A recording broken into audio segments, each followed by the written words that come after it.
안녕하세요. 사연 읽어주는 남녀입니다. 오늘도 와주셔서 감사드리며 그럼 오늘의 사연 바로 소개해드리겠습니다. 저는 가난한 남자를 사랑했던 30대 여자입니다. 그것도 아주 오랫동안 그 사람에게서 헤어나오질 못했죠. 흙수저 집안인데도 불구하고 그의 다정다감한 매력에 반해 결혼도 결심했어요. 가난한 남자와의 결혼, 여러분은 어떻게 생각하시나요? 저는 환경보다 사람을 믿었고 시간이 가난을 충분히 이겨낼 수 있다고 생각했어요. 가장 중요한 것은 사랑이라고 믿었으니까요. 그 믿음으로 우리는 결혼해서 잘 살 수 있을 거라는 자신감이 넘쳤습니다. 나름 젊은 나이에 패기였던 것 같아요. 지금 생각해보면 참 어리석은 생각이었는데요. 결혼 후 남편의 실체는 마음까지도 무척 가난한 사람이더군요. 한때는 전부를 줘도 아깝지 않았던 사람이 변하기까지는 그리 오래 걸리지 않았습니다. 남편은 열등감에 스스로 무너진 케이스인데요. 참 찌질하고 못난 한 남자 이야기입니다. 저는 유복한 집안에서 장녀로 태어났어요. 아래로 남동생이 한 명 있고요. 부모님 모두 공무원으로 일하셨는데요. 두 분 사이가 좋아서 저희 집안 분위기는 특별한 건 없지만 늘 웃음이 끊이지 않았죠. 그랬던 제가 대학교 볼링 동아리에서 가난한 청년을 만난 거예요. 그는 사회학과였고 저는 미술대학에서 시각 디자인을 전공했습니다. 당시 남편은 등록금과 생활비 마련을 위해 아르바이트를 여러 개 하고 있었어요. 공부하랴 아르바이트하랴 바쁜 와중에도 체력을 키운다고 동아리에 가입했다고 했습니다. 볼링할 때만큼은 아무 생각 안 하게 돼서 좋아요. 게다가 체력도 키우니 일석이조죠. 그 남자의 건강한 마인드가 매력적으로 다가왔어요. 그렇게 우리는 볼링 동아리에서 일주일에 서너 번 보는 사이가 되고 연인으로 발전했죠. 연애하면서 알게 된 사실은 그는 외동아들인데 집이 가난해서 대학 등록금을 혼자 해결해야 한다는 거예요. 그래서 아르바이트를 손에서 놓을 수 없다고 했습니다. 그런데 군대를 다녀와서도 사정은 나아지지 않고 더 나빠졌죠. 그때 큰 결심을 하더군요. 나 자퇴하려고. 나한테 대학교 졸업은 사치인 것 같아. 그리고 너무 버겁다. 그래도 지금까지 해온 게 너무 아깝지 않아? 조금만 더 버텨보면 어때? 그의 부모님은 시골에서 남의 밭에서 농사하시며 근근히 사신다고 했어요. 수확물이 생기면 어머니가 오일장에 나가서 농작물을 파는 게 유일한 수입이기도 했죠. 아버지는 젊어서 경운기를 몰다가 사고를 당해 다리 장애도 있다고 하셨어요. 그래서 일을 할 수 없는 몸이라고 했습니다. 집안에서 본인이 일을 해야 생계가 유지될 것 같아서 자퇴하는 게 좋겠다고요. 그땐 제가 해결해 줄 수 있는 게 아무것도 없었어요. 그저 옆에서 묵묵히 지켜봐주는 일밖에는요. 그렇게 남편은 작은 중소기업 생산직에 취직해 돈을 벌기 시작했습니다. 저는 그쯤 대학교를 졸업하고 대기업 디자인팀에 취업했어요. 남편은 저보다 더 기뻐하며 좋아해 주더군요.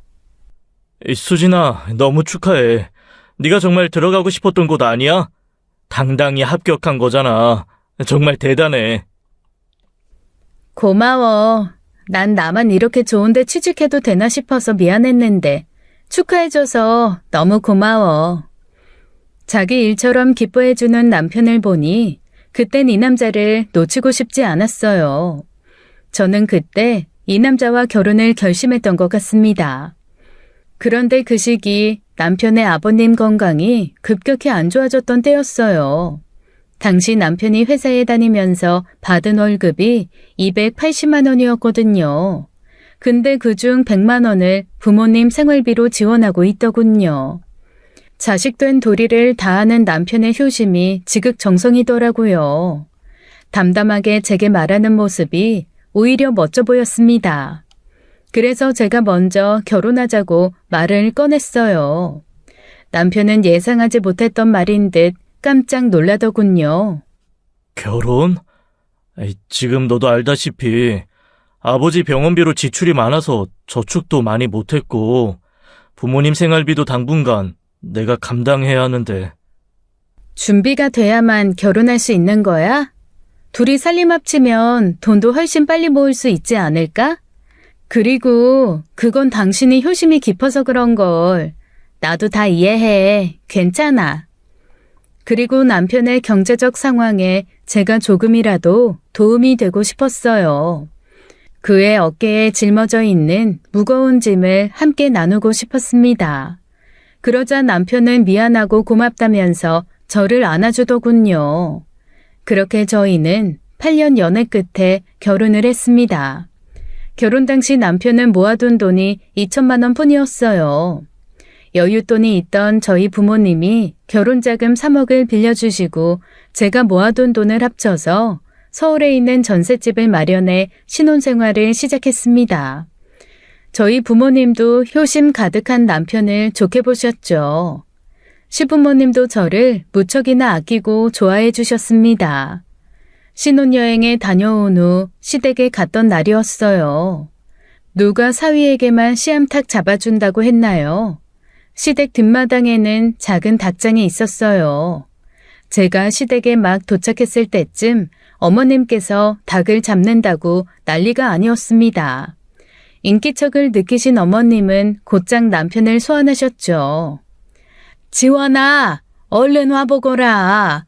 저 녀석이 얼마나 날쌘지 도통 잡히질 않는구나. 그 귀한 걸 잡으시려고요? 우리 며느리가 왔는데 뭔들 못해줄까? 닭장에는 닭이 3마리뿐이더군요. 그중 씨암탉이 1마리가 있었는데 그걸 잡는다고 1시간째 눈치 싸움을 벌이고 계신 거예요. 원래 씨암탉은 백년 손님 사위한테 주는 음식 아니었나요? 저는 어쩔 줄 몰라 하고 있는데 어디선가 닭의 외마디 비명이 들렸습니다. 결국 남편의 지원 사격에 씨암탉도 항복을 선언하고 만 거죠.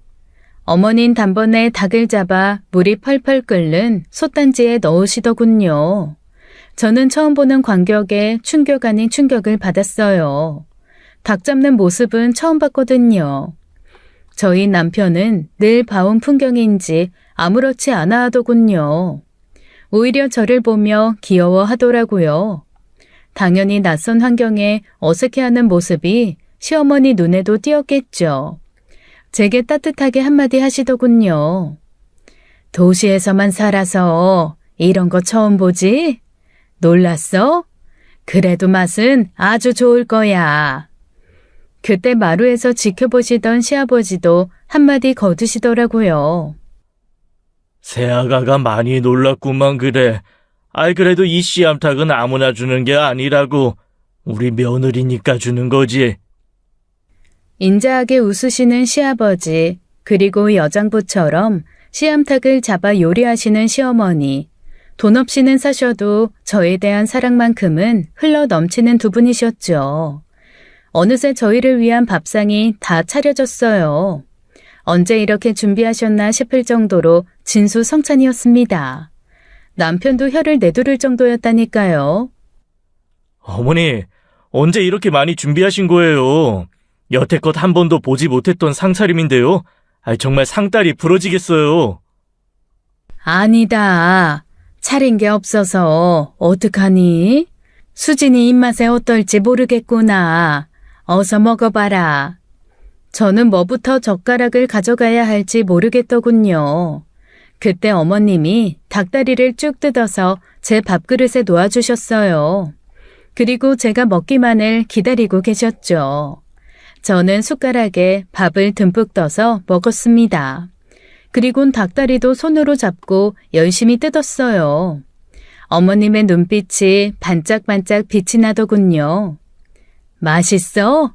닭다리 하나 더 줄까? 아니면 날개 줄까? 목 좋아해?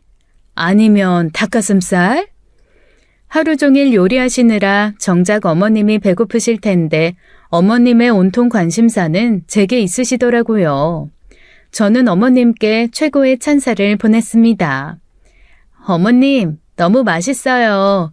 지금까지 먹었던 백숙 중에 최고인 것 같아요. 어머님 얼굴에 환한 미소가 떠올랐어요. 그제야 어머님도 숟가락을 들어 식사를 하시더라고요. 식사를 마친 후 어머님은 대추차를 내오셨어요.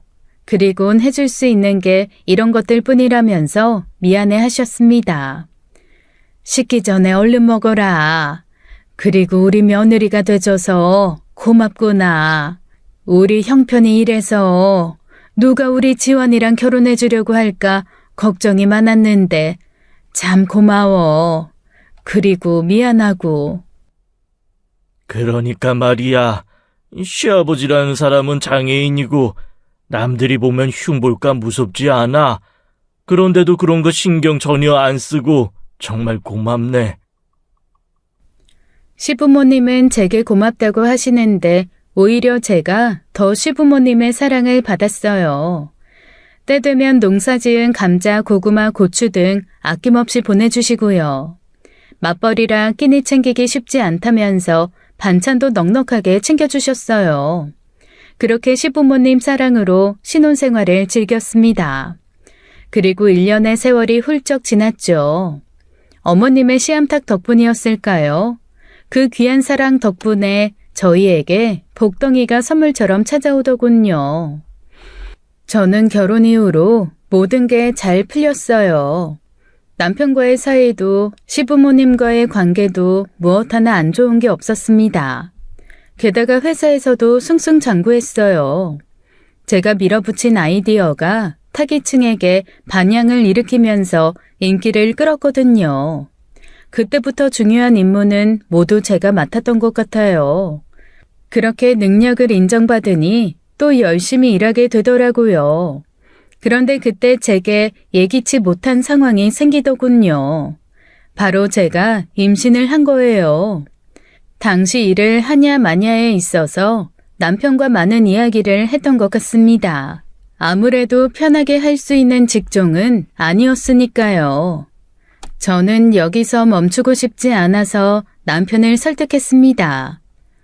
여기서 멈추면 육아 휴직 후에 불안해서 내가 버틸 수 있을 때까진 해볼게. 정 힘들면 그때 그만두면 안 될까?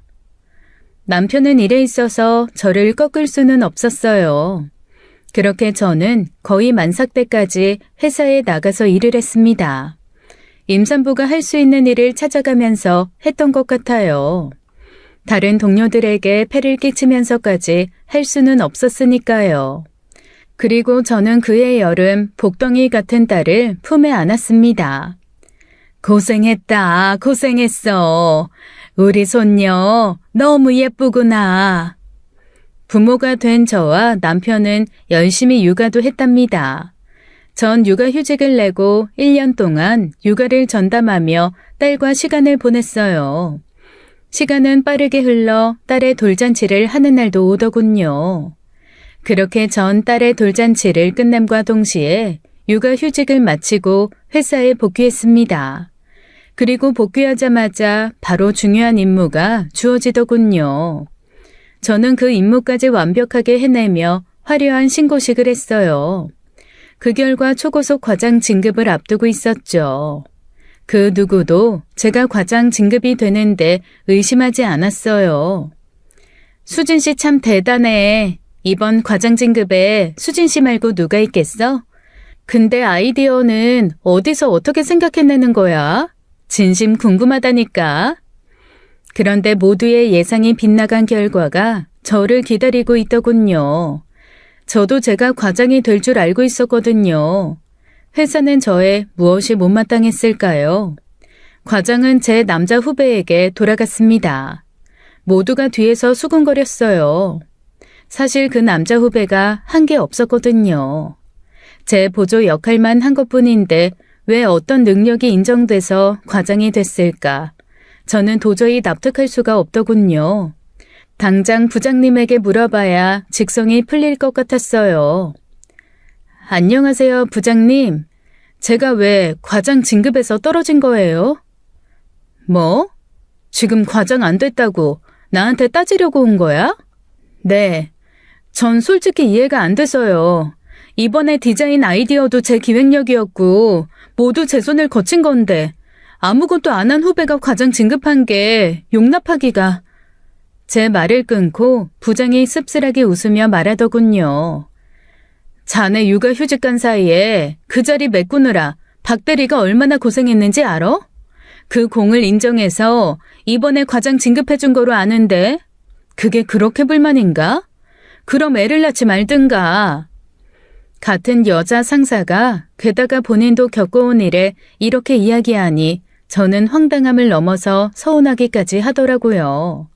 제가 육아휴직으로 자리를 비우면서 계약직 직원까지 뽑아서 대체했는데요. 그걸 박 대리가 얼마나 뒤치다꺼리 했다는 건지 이해가 안 되었죠.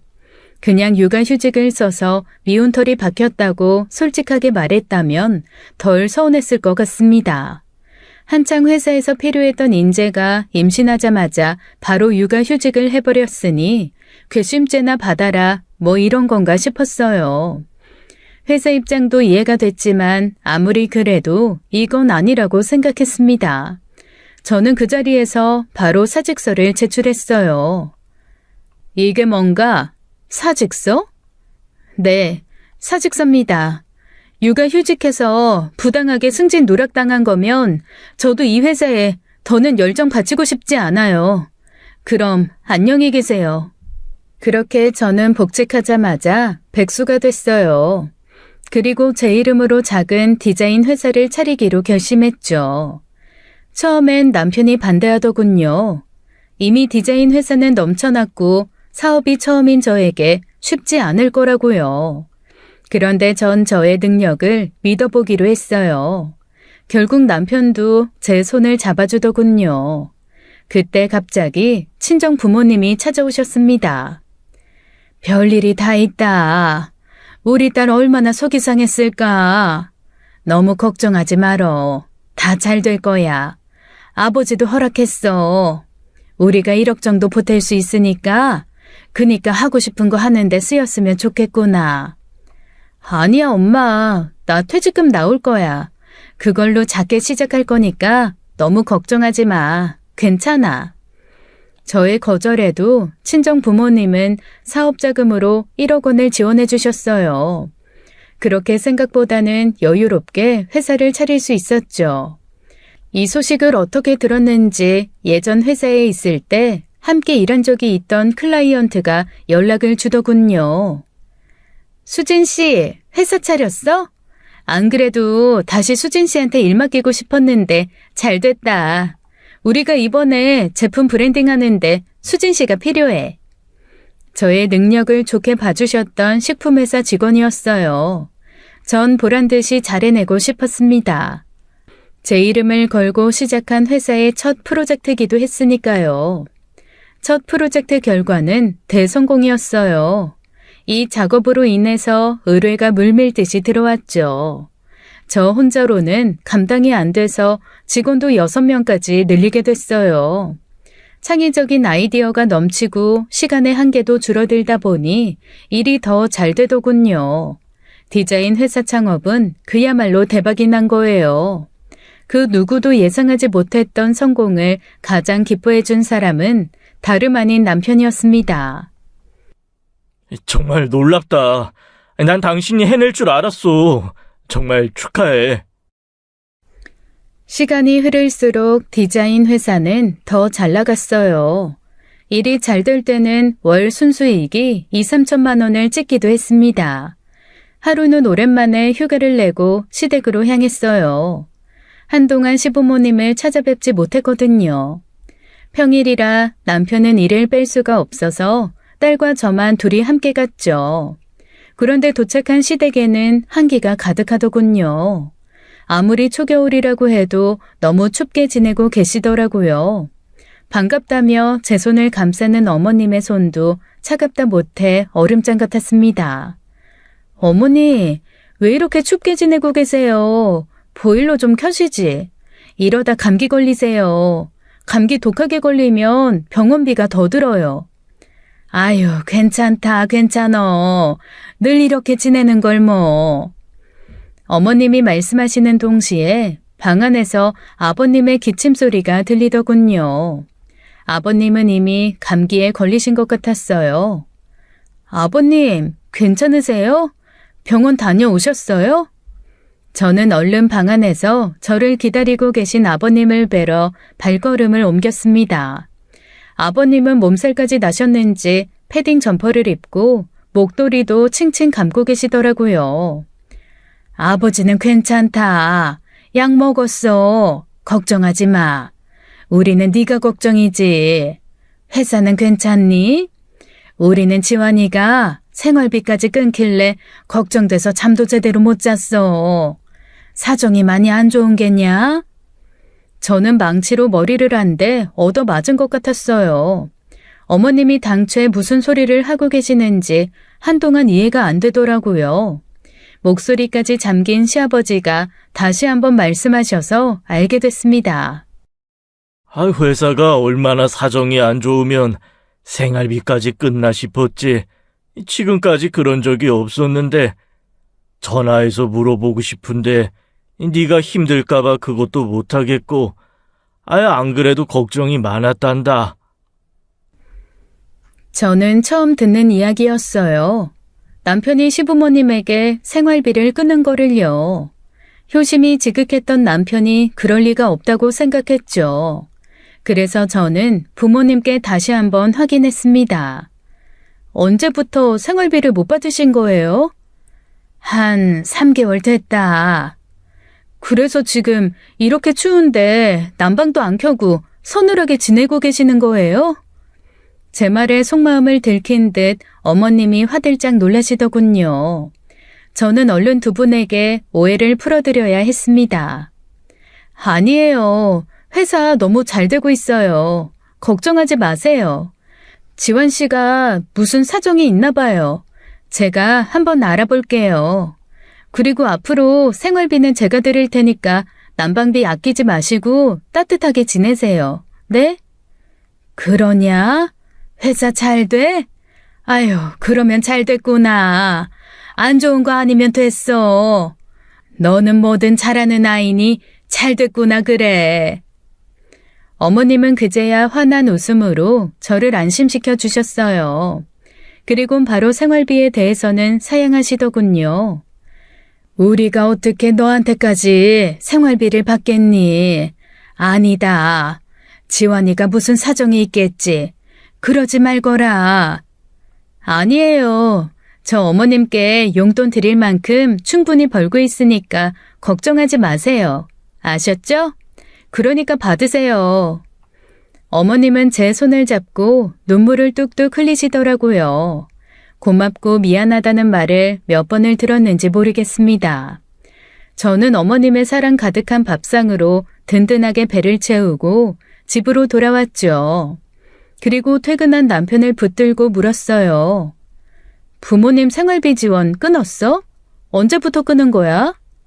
남편은 어떻게 알았냐는 듯 저를 가만히 쳐다만 보더라고요. 그래서 제가 다시 한번 물었어요. 왜 그랬어? 당신 무슨 일 있어? 아니, 나도 이제 저축 좀 해보려고. 저는 남편의 대답에 어이가 없더군요. 자신의 생활비로 빠듯하게 사시는 부모님을 외면한 거나 다름없었으니까요. 저희는 지금껏 각자 돈 관리를 해왔습니다. 생활비 통장에 매달 100만 원씩 넣어 함께 사용했는데요. 그래서 전 이 사실을 어머님께 듣기 전까진 전혀 모르고 있었단 말이에요. 이럴 사람이 전혀 아니거든요. 부모님 때문에 대학교도 포기한 사람 아닌가요? 그런데 이유가 고작 저축이라니요. 제가 곰곰이 생각해보니까 그때부터였던 것 같습니다. 남편의 얼굴에 그늘이 보이기 시작한 게요. 남편이 시부모님께 생활비 지원을 끊고 나서요. 그때부턴 제가 매달 200만 원씩 생활비를 드렸습니다. 남편은 처음엔 고맙다고 그렇게 이야기하더라고요. 그런데 갈수록 저를 못마땅해 하더군요. 스치듯이 이런 말을 한 적도 있었어요. 거의 내 월급 수준으로 생활비 들이면 내가 부모님께 뭐가 되니? 저는 그 말을 듣고 일리가 있다고 생각했습니다. 남편의 입장에서는 충분히 기분 나쁠 수 있다고요. 그래서 시부모님께 남편이랑 같이 생활비 드리는 거라고 이야기했죠. 그랬더니 어머님은 더 좋아하시더라고요. 그때 제가 그동안 현명하지 못했다는 걸 깨달았어요. 그런데도 남편의 기분은 좀처럼 나아지지 않더군요. 당시에는 제가 남동생 사업을 도와주기 시작한 시기였는데요. 남동생에 관한 일에도 되게 감정적으로 대하더라고요. 그렇다고 남편과 남동생과의 사이가 나빴던 것도 아닙니다. 사실 남동생은 우리 가족에게는 아픈 손가락이거든요. 남편도 그걸 누구보다 잘 알고 있었고요. 남동생은 양쪽 다리를 움직이지 못해서 휠체어 생활을 하고 있었어요. 10년도 더 된 그때 그 사건 때문이었어요. 그날은 우리 가족에게 잊을 수 없는 날일 거예요. 모두가 잠든 시간 우리를 깨운 건 전화 한 통이었습니다. 한 대학병원의 응급실이었죠. 남동생이 교통사고를 당해 응급실로 실려왔다는 거예요. 당장 수술이 필요하니 보호자를 찾는 전화였어요. 우리는 옷을 갈아입을 정신도 없이 잠옷바람으로 뛰쳐나갔습니다. 늦게까지 학교에서 운동을 하다가 집으로 오던 중 교통사고 뺑소니를 당한 거예요. 가해자는 음주운전까지 했다는 겁니다. 그 사고로 동생은 양쪽 다리를 절단하는 수술을 받았어요. 그러니까 양쪽 무릎 아래가 없습니다. 야구 선수를 꿈꾸던 남동생의 인생은 한순간에 박살이 나버렸죠. 하지만 제 동생은 밝고 긍정적인 아이였어요. 본인이 가장 죽을 만큼 힘들었을 텐데 가족을 위해 버티고 살아주더군요. 매번 우리를 더 위로해주던 그런 아이였습니다. 난 괜찮아. 야구 선수는 될 수 없지만 지금의 나로 할 수 있는 일을 찾을 거야. 그러니까 안타까워하지 말고 너무 걱정하지도 말고. 알았지? 결국 동생은 해내더라고요. 동생은 걸을 수 없어서 일반인들처럼 취직하기엔 어려움이 많았어요. 그래서 친정 부모님과 함께 살면서 인터넷 사업을 시작했죠. 꾸준히 한우물만 판 결과 지금은 한 달에 500만 원은 버는 나름 잘 나가는 사장님이랍니다. 스포츠 용품 구매 대행을 하고 있는데요. 자신의 장애를 약점이라 생각해서 1인 사업장을 유지하고 있어요. 그런데 저는 그게 늘 안타까웠어요. 사업을 조금 더 확장해도 될 만큼 능력이 꽤 좋았거든요. 하루는 남편에게 동생 사업을 도와주면 어떻겠냐고 의견을 물었더니요. 남편의 말 속에 왠지 뼈가 있는 것 같더라고요. 그게 되겠어? 그냥 지금 그대로 내버려둬. 괜히 또 일 벌여서 처남 귀찮게 하지 말고. 저는 남편의 말에 더 오기가 생겼어요. 제 사업장이 안정적으로 운영이 되고 있었고 동생도 더 잘 되길 바랬거든요. 전 과감히 동생 사업에 투자를 하기로 결정했습니다. 트레이닝복에 관심 많았잖아. 직접 만들어 보면 어때? 구매 대행에만 한정 짓지 말고 직원 필요하면 더 뽑고 사무실 필요하면 구하고 누나가 도와줄게. 제 제안에 동생은 망설이더군요. 아무리 관심 있는 분야여도 처음 가야 하는 길이었잖아요. 하지만 제가 적극적으로 회사 로고 디자인도 만들어주고 조언도 아끼지 않았더니요. 동생은 용기를 내서 집에서 나와 사무실을 차리더라고요. 그 후로는 사실 제가 한 건 없어요. 남동생은 정말 재미있게 일에 빠져 살더군요. 그 결과 사업도 커지면서 더 잘 나가기 시작하더라고요. 그런데 동생의 사업이 잘 되기 시작하니 남편이 계속 궁시렁거렸습니다. 사사건건 안 된다, 쓸데없는 거다, 별로라는 등 뭐든 부정적이었어요. 제가 느꼈을 땐 뭐랄까요? 남편이 동생을 질투하는 것 같았어요. 심지어 제게 선 넘는 말까지 하더라고요. 부모 잘 만나서 사업 자금도 지원받고 좋겠다.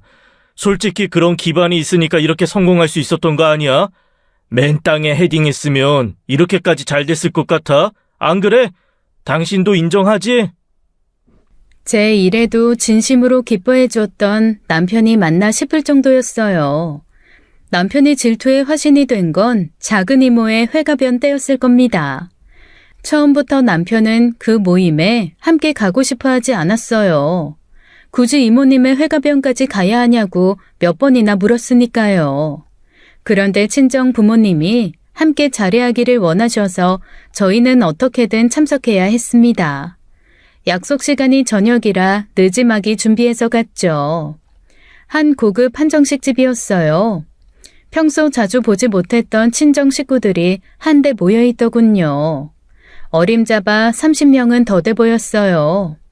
이모님 회가변이라 그런지 친척들도 많이 오신 것 같더라고요. 그날의 화제거리는 단연 남동생의 사업 이야기였습니다. 수혁이가 사업 수완이 이렇게도 좋았어? 몰랐다. 성공했다니 정말 놀랍고 축하한다. 더 성공해서 이모 선물 비싼 걸로 해줘. 알았지? 사업 수완이 좋기는 참나. 좋아봤자지. 그때 남편이 옆에서 혼잣말로 이야기하더군요. 제게 들으라고 이야기한 건지 정말 혼자 이야기한 건지 모를 정도로요. 저는 남편에게 한 소리 하려다가 말았어요. 우리 가족이 도착한 것을 친척분들이 발견하고는 반갑게 인사하는 바람에요. 이번엔 자연스럽게 제 사업 이야기가 수면 위로 떠오르더군요. 아니 너도 디자인 회사도 대박 났다며?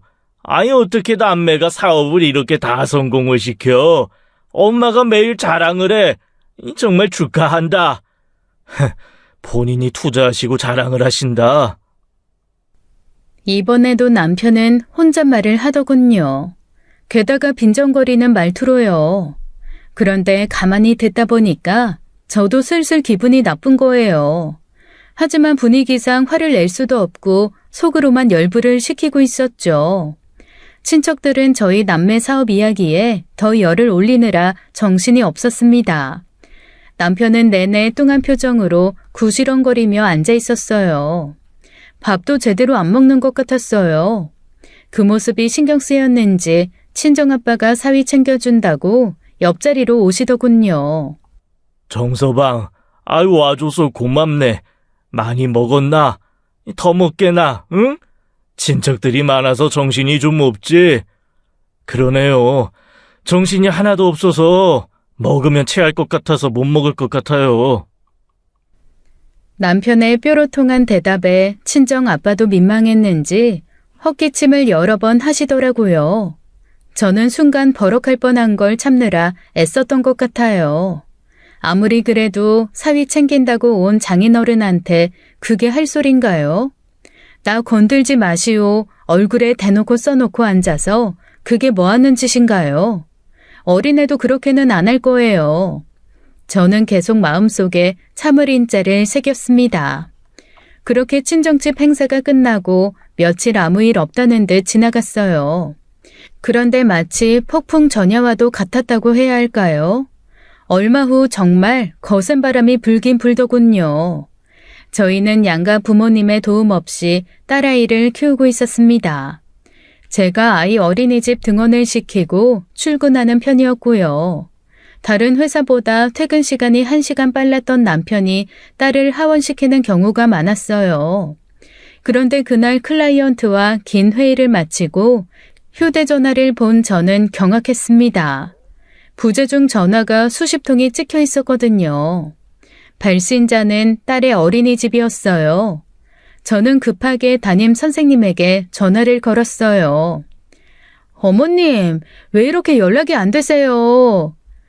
회의가 있었어요. 무슨 일 있는 건가요?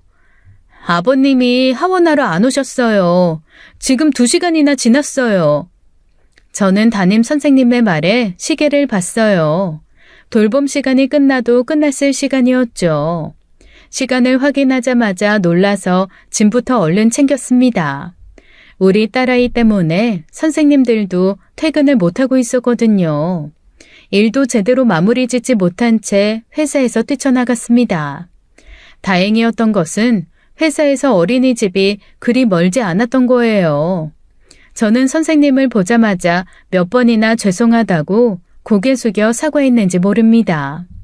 딸은 얼마나 울었는지 눈이 팅팅 불어있더군요. 엄마를 보자마자 그제야 안심이 됐는지 두 팔 벌려 안기더라고요.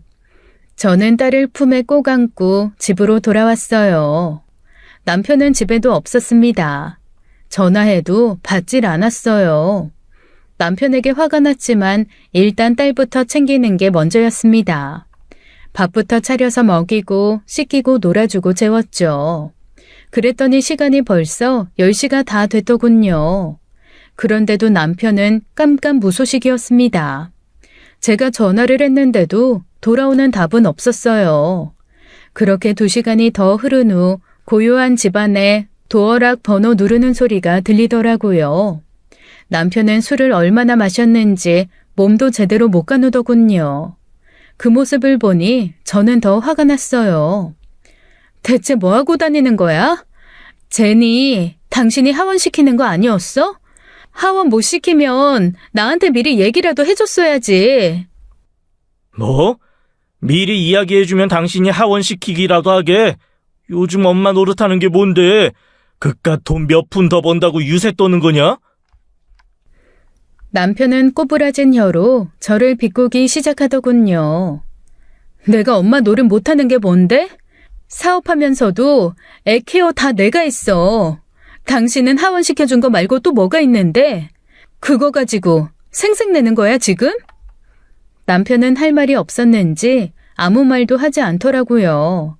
그리고 더는 제 잔소리를 듣기 싫다는 듯이 저를 밀치고 집 안으로 들어왔어요. 한숨을 깊게 내쉬면서 저벅저벅 걸어가 소파에 털썩 주저앉았습니다. 그러면서 손에 들려있던 휴대전화 문자를 확인했어요. 그리고 나지막한 목소리로 입을 떼는 겁니다. 출근 명령. 저는 순간 귀를 의심해서 남편 손에서 휴대전화를 뺏어서 문자 내용을 확인했어요. 회사에서 보낸 문자엔 남편이 5일을 무단 결근했다는 거예요. 내일도 출근을 안 한다면 해고할 수밖에 없다는 내용이었던 겁니다. 그러고 보니 며칠 남편이 이상하긴 했어요. 출퇴근 시간이 정확했던 사람이 늦잠을 자기도 하고 저녁에 술을 자주 찾았죠. 지금 회사 안 나가고 뭐하고 다니는 거야? 요새 당신 왜 이래? 대체 왜 그러냐고. 나 좀 그냥 내버려 둘래? 아무 말도 하고 싶지가 않아. 이 와중에 남편은 모든 걸 회피하고 있었어요. 속 시원하게 말이라도 했으면 해결책이라도 마련할 거 아닙니까? 내일은 출근해.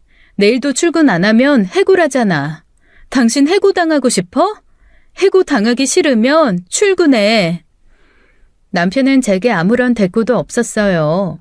다음 날 아침 남편은 출근했나 보더라고요. 작업복과 작업화가 현관에 없었으니까요. 남편은 5일 무단결근으로 회사에서 징계가 떨어져 급여도 감액됐다고 했습니다.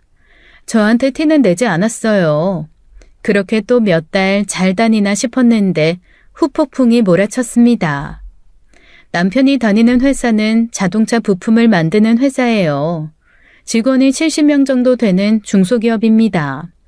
그 당시만 해도 남편이 일한 지도 10년이 다 되어가고 있었어요. 젊은 나이에 입사해서 아주 성실히 일해서 평판도 좋았습니다. 그런데 결혼 후 2, 3년 사이에 남편은 딴 사람이 돼 있었어요. 지난번 무단결근 사태도 그렇고요. 10년 동안 일하면서 그런 적은 단 한 번도 없었거든요. 어느 날은 회사에서 싸운 일화를 자랑스럽게 제게 떠벌리더라고요. 싸운 상대는 남편과 회사에서 가장 오랫동안 함께 지내온 동료였습니다. 저와도 알만큼 친했는데 대체 무슨 일이 있었는지 아세요?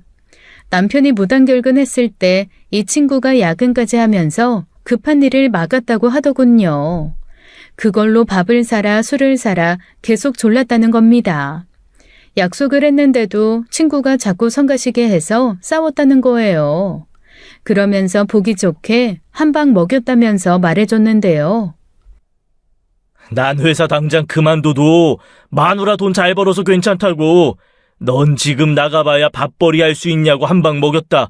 딸린 식구가 지가 더 많은데 내 알바 아니지. 안 그래? 그리고 나를 자기급으로 생각하는데 나 참 어이가 없어서. 바르고 건강했던 마인드가 매력적이었던 남편은 이젠 어디에도 없었습니다. 남편은 제 속도 모르고 계속 떠들더군요. 자식, 걔 마누라는 아직도 돈 벌 생각이 없는 것 같더라. 언제는 마누라가 자기보다 돈 잘 버는 거 못마땅해 하더니 이럴 땐 또 마누라 자랑이라니. 저는 어느 장단에 맞춰야 할지 모르겠더라고요.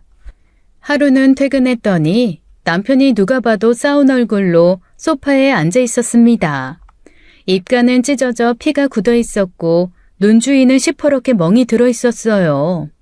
이 얼굴로 딸을 하원시켰다니 전 생각만 해도 끔찍했습니다. 다짜고짜 물었죠. 얼굴이 왜 그러냐고요. 그 자식이랑 싸웠지 뭐. 그래서 열받아서 그 길로 회사 나와버렸어. 뭐? 회사를 그냥 나왔다고? 일 안 하고? 나 더는 회사 못 다니겠어. 그냥 잘리지 뭐. 당신 내가 당장 일 그만둬도 상관없잖아. 안 그래? 그 자식도 뭔 징계 받았을걸? 난 손해볼 거 없지 뭐. 저는 어이가 없었죠. 결국 남편은 다음 날에도 회사를 안 나가더군요. 회사에서는 승인 없는 무단 결근으로 출근 명령을 시행했고요. 3일째에도 회사를 안 나가니 해고 처리를 하더라고요. 젊은 나이에 부모님 생계를 책임져야 한다며 들어갔던 회사를 그렇게 무책임하게 나왔어요. 한동안 남편은 백수 생활에 빠져 있더니 무슨 바람이 들었는지 갑자기 제게 선언하더군요. 나도 사업할래. 해야겠어. 너도 하고 처남도 하는데 나라고 사업 못하겠어? 당신이 무슨 사업을 할 건데? 생각해 놓은 건 있고? 뭐 아무거나 하면 되지. 전 조언도 아깝더군요. 그 후로 남편은 동네 부동산을 제 집 드나들 듯 다니더라고요. 나중엔 부동산 사장님들도 피하는 눈치였어요.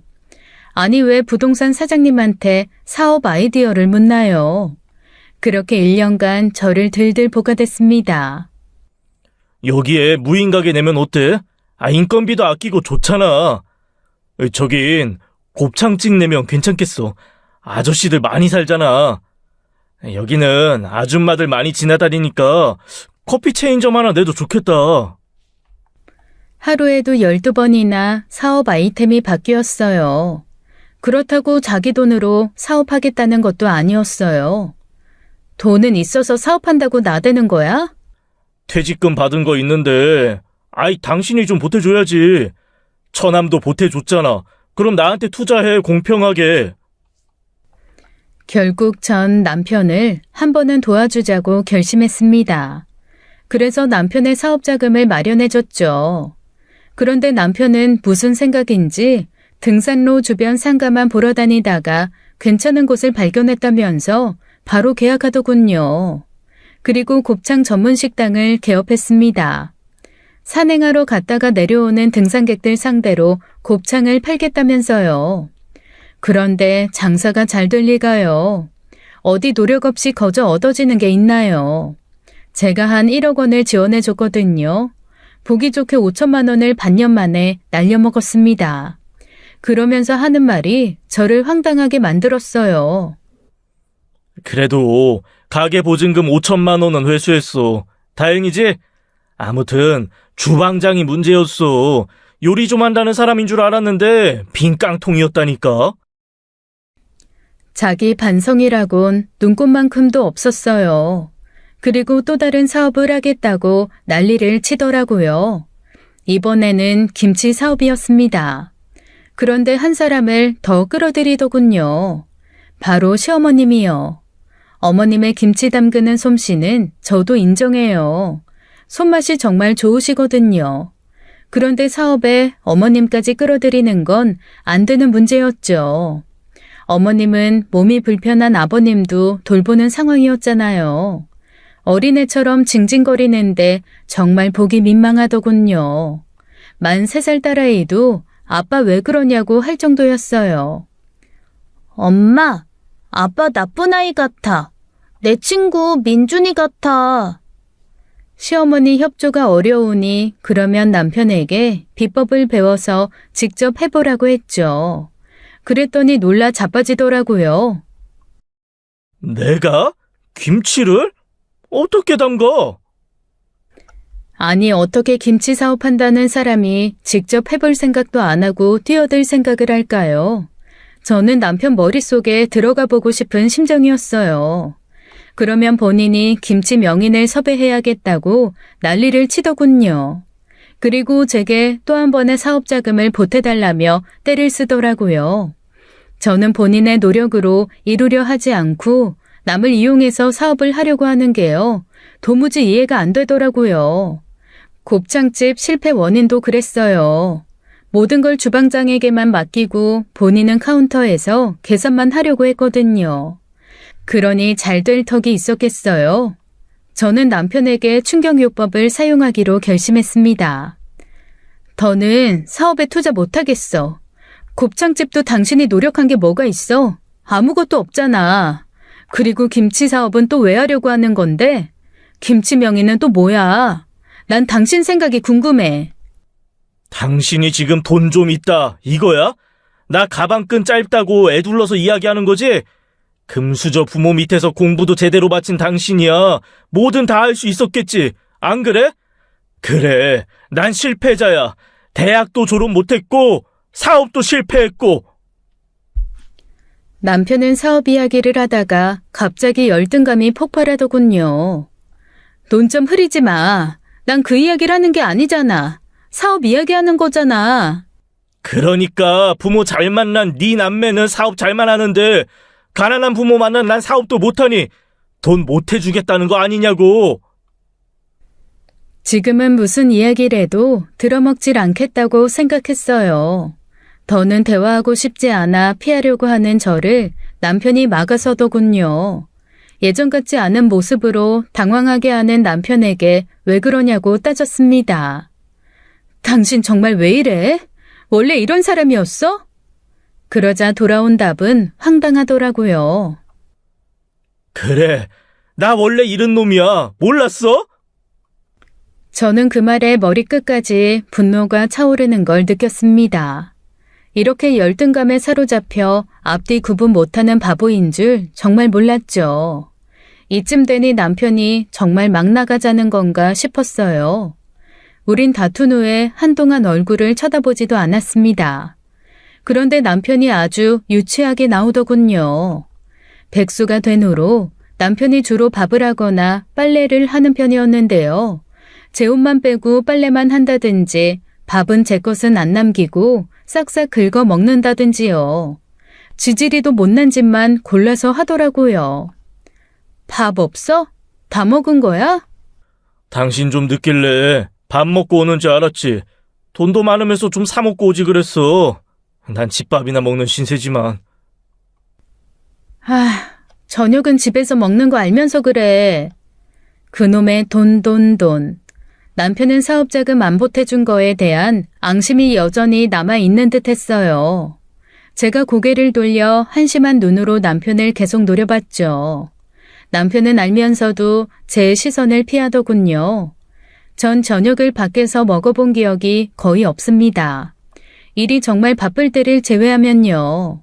남편도 알고 있을 텐데 저러는 건 일부러 골탕 먹인다는 거 아니겠어요? 그러길 일주일 정도 됐을 거예요. 저는 제 생일인 줄도 몰랐습니다.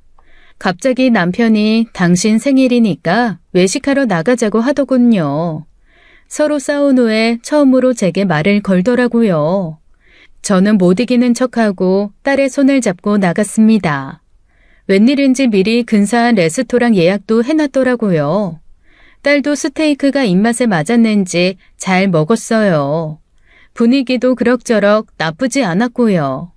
날도 날인지라 남편도 제게 맞춰주려고 노력하는 것 같았어요. 그런데요, 기분 좋게 식사를 마치고 계산하면서 문제가 생기더군요. 전 당연히 남편이 밥을 사주는 줄 알았죠. 제가 계산을 안 하고 멀뚱히 서 있으니까 남편이 제게 뭐라고 했는 줄 아세요? 뭐 하고 있어? 얼른 계산 안 하고. 내가 해? 당신이 사주는 거 아니었어? 돈 많은 당신이 사야지. 내가 왜? 난 예약했잖아. 사업할 돈도 없는데 뭔 돈이 있다고. 남편의 말에 전 대꾸할 말이 없더라고요. 계산원도 저를 난처한 표정으로 보는데 당장 숨고 싶은 심정이었습니다. 이럴 거면 저한테 왜 외식하러 나오자고 했을까 실망도 했고, 이것도 사업자금 안 보태줬다고 일부러 제게 안갚음하려고 한 걸까 싶기도 했어요. 저는 별의별 생각이 다 들더군요. 원래 이렇게 찌질하고 뒤끝있는 사람이었나 다시 한번 생각하게 됐죠. 그런데 놀라운 건 이 정도 수준은 약과였다는 겁니다. 이 사람의 실체를 보기까지는 그리 오랜 시간이 걸리지 않았어요. 어느 주말이었어요. 친정아빠께서 전화를 하셔서 갑자기 엄마가 수술을 한다는 게 아니겠어요? 저는 깜짝 놀라서 물었습니다. 수술? 엄마 어디 아픈 건데요? 무슨 수술인데요? 제가 숨도 안 쉬고 속사포처럼 질문을 쏟아내니 친정아빠는 진정 좀 하라고 하셨죠. 그리곤 다시 차분한 목소리로 제게 말씀해 주시더라고요. 너도 알다시피 엄마가 원래 무릎이 안 좋았잖냐. 이젠 치료로는 안 될 것 같구나. 의사도 수술을 해야 통증 없이 생활이 가능할 것 같다고 하고. 당시 친정엄마 연세가 60 초반이었거든요. 몇 년 전부터 계속 무릎이 아프다고 하셔서 검사를 받았더니 퇴행성 관절염이라고 했습니다.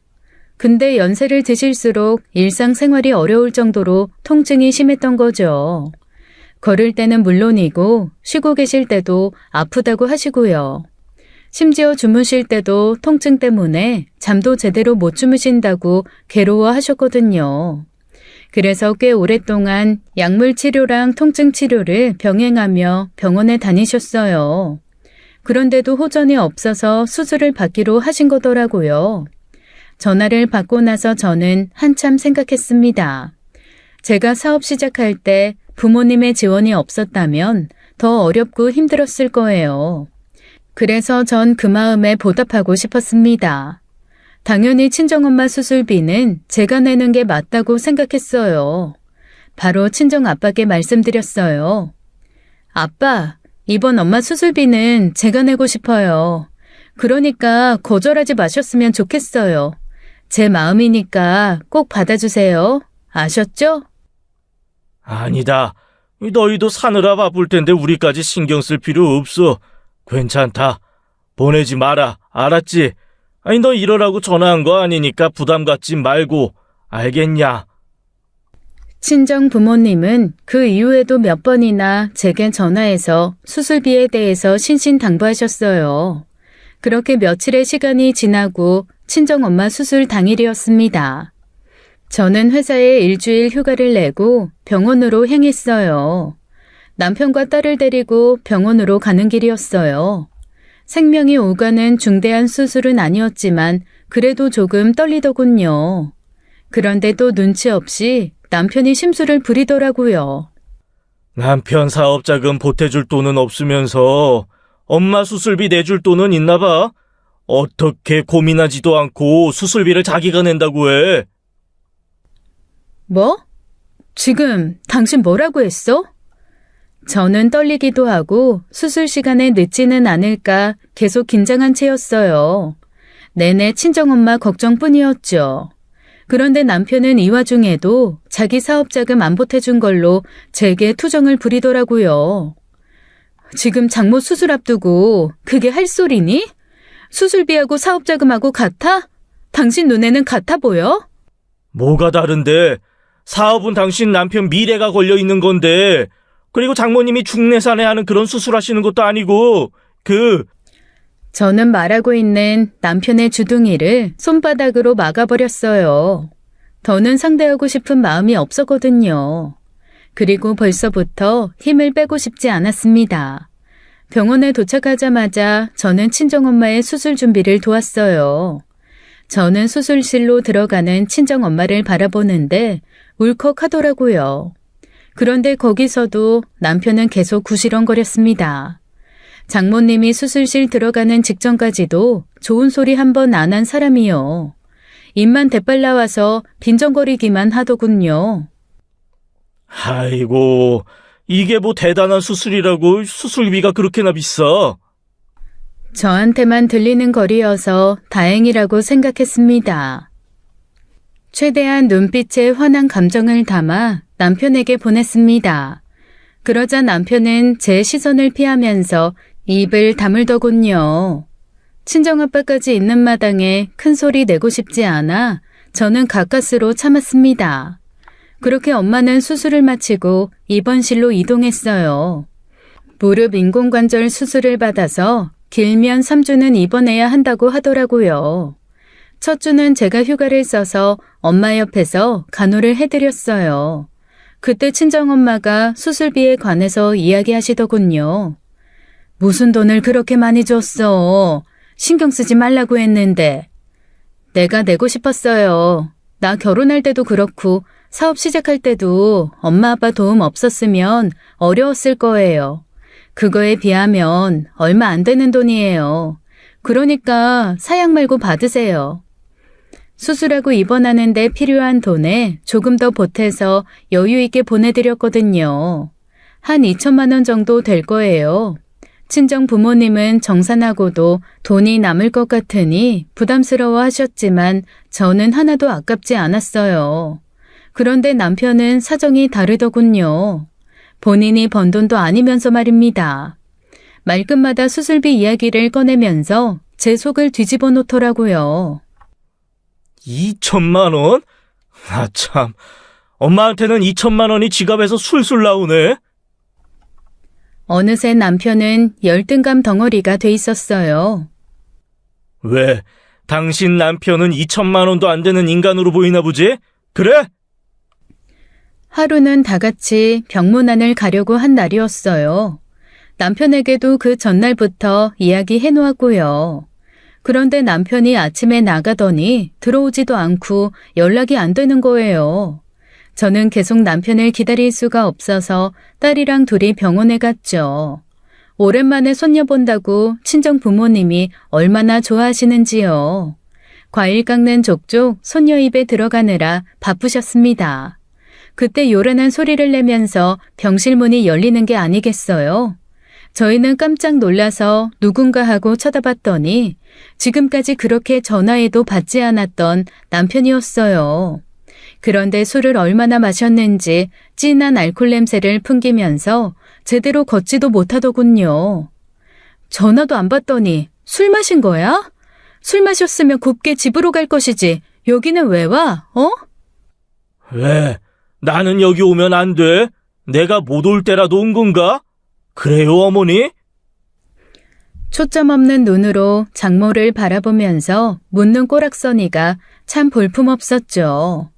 엄마는 그래도 사위라고 침대를 내어주려고 하시더라고요. 정서방, 많이 취한 것 같은데 여기라도 눕혀라. 저는 침대에서 내려오려고 하는 엄마를 말렸습니다. 그 모습을 가만히 보던 남편이 엄마에게 말하기 시작했어요. 아줌마, 늙으면 원래 아픈 거야. 뭐하러 병원을 다니면서 자식들 돈을 써. 아픈 게 싫으면 죽든가. 엄마는 침대에 다시 누우려다가 멈칫했습니다. 자신을 향한 사위의 말을 듣고 충격받은 얼굴이었어요. 왜 아니겠어요? 저도 당시 화가 머리끝까지 뻗쳤는데요. 남편은 상황 분간이 안 되는지 주둥이를 멈추려고 하지 않았습니다. 그런데 그때 친정아빠가 남편의 어깨를 툭 잡더군요. 남편은 또 그게 기분 나빴는지 이번엔 아빠에게 화를 내기 시작했어요. 저기요, 이거 놓으시죠. 자네 이제 그만하지. 그리고 지금 당장 장모한테 사과부터 해야겠네. 제가 무슨 잘못을 했다고 사과해야 합니까? 솔직히 맞는 말 아닙니까? 수술 받으실 거면 조용히 하시면 될 것이지. 왜 저희한테 말씀하셨습니까? 네? 수술비 달라는 거 아닙니까? 정말 제정신이 아니군. 큰일 낼 사람이야. 그렇게 효심 깊었던 사람이 어떻게 이렇게까지 변했나? 당분간 자네 보고 싶지 않으니 여기서 당장 나가주게나. 친정아빠는 그렇게 말씀하시고는 남편을 병실 밖으로 내쫓았어요. 저는 그게 마땅하다고 생각해서 아무런 제지도 하지 않았습니다. 충격받은 엄마는 한동안 아무 말이 없으셨죠. 저도 그 공간에 있기에 죄송스러워서 집으로 돌아왔어요. 남편은 신발도 안 벗고 그대로 거실 바닥에 널브러지더군요. 저는 그런 남편을 다시 일으켜 세웠습니다. 아, 왜 이래? 놓으라고! 무슨 변명이라도 해야 할 거 아니야. 우리 엄마한테 어떻게 그런 말을 할 수가 있어? 내일 맨정신으로 다시 가서 엄마한테 사과해. 아니, 대체 내가 무슨 잘못을 했다고 이렇게 난리야? 내가 왜 사과를 해야 하냐고. 장인어른도 그래. 나에 대해 뭘 안다고 큰일 낼 사람이니 이렇게 변했다느니 그런 말을 하는 거냐고. 남편은 반성은커녕 아빠가 잘못했다는 식으로 이야기하더라고요. 저는 인내심의 한계가 왔다는 게 느껴졌습니다. 솔직히 이렇게까지 말했으면 알아들을 줄 알았어요. 그런데 적반하장이라면 저도 할 만큼 했다고 생각했습니다. 그래서 엄마한테 사과 안 하겠다는 거지? 끝까지 잘못한 거 없다는 거지? 솔직히 말하면 다 너 때문이야. 안 그래? 네가 군말 없이 사업 자금만 보태줬어도 내가 이렇게까지 하겠냐고. 안 그래? 다 너 때문이라고. 이제는 제 탓까지 하는 남편이 불쌍해 보이기까지 하더라고요. 울부짖는 남편을 향해 저는 통보했습니다. 그래, 당신을 이렇게 만든 건 다 내 탓이야. 그러니까 이혼해. 이혼하자. 이혼? 내가 못할 줄 알고? 그래, 이혼하자. 남편은 그렇게 외치고 거실 바닥으로 쓰러졌습니다. 다음 날 전 여전히 잠에 취한 남편을 두고 출근을 했어요. 무슨 정신으로 일을 했는지도 모르겠어요. 그리고 서류 한 장과 함께 퇴근을 했죠. 합의 이혼 서류였습니다. 남편은 집 안으로 들어오는 저를 아무렇지 않게 바라보더군요.